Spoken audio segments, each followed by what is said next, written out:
Hello and welcome to the FATBOSS Guide to Lady Ashvane in the Eternal Palace. Yes, this boss is a step up over the previous three, with far more raid damage to deal with, as well as some very key raid coordination to execute in the second phase. Let's start off with the tanks, as boss positioning is also very important in this fight, mainly because of the Barnacle Bash ability. This deals a burst of physical damage and applies a 35-second debuff, which increases the damage you take from Barnacle Bash by 150%. To keep the incoming damage low, you want to taunt off one another each time your own debuff drops, which is usually on 1 or 2 stacks. The more important part of this ability is that it leaves behind a large patch of cutting coral on the tank's location. This deals high ticking damage to anyone who stands within it.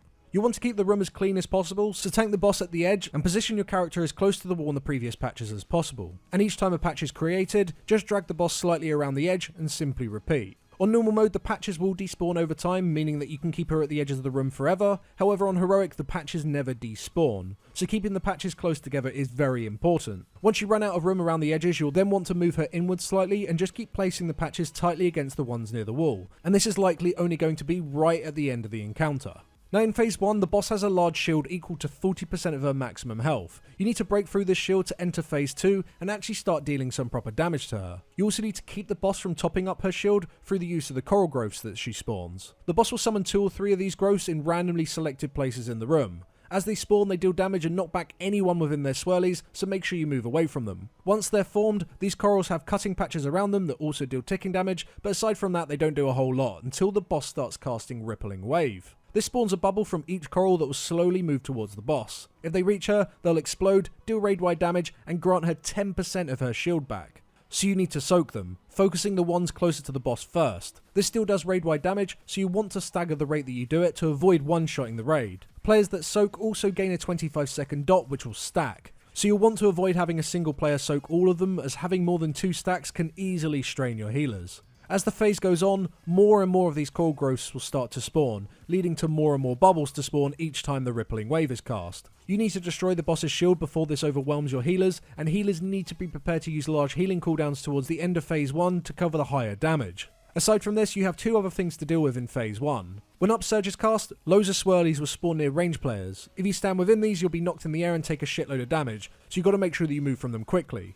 As for Briny Bubble, this is debuffs that are applied to the current tank and 2 other random players. On normal mode, this will simply encase you in a bubble once the debuff expires. The bubble needs to be destroyed to free you whilst healers keep you topped up from the ticking damage it deals to you. Being close to the boss when the debuff times out is a good idea, as it will allow everyone to also cleave off you. As for heroic, you cannot do this, as the Briny Bubble will also encase all other players within 12 yards when the debuff expires. We just had all 3 players move to the side of the boss free of the cutting patches and stack up. All 3 players then just need to be cleaved down as soon as possible. Most immunities can be used to avoid getting bubbled in the first place, such as AMS, Turtle, Ice Block, and Warriors can Berserker Rage to also get out of them.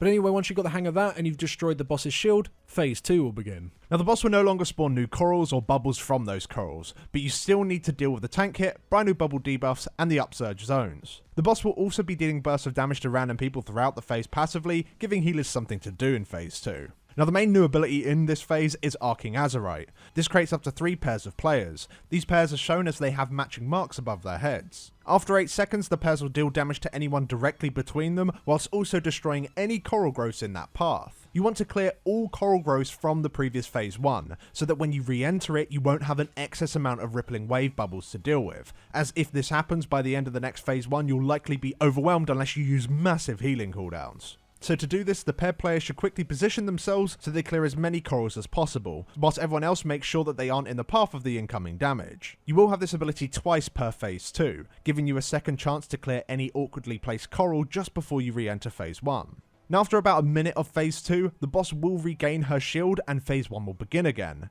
The fight now repeats, except that each phase 1 is substantially longer, as her shield always regrows back 150% stronger than the previous one.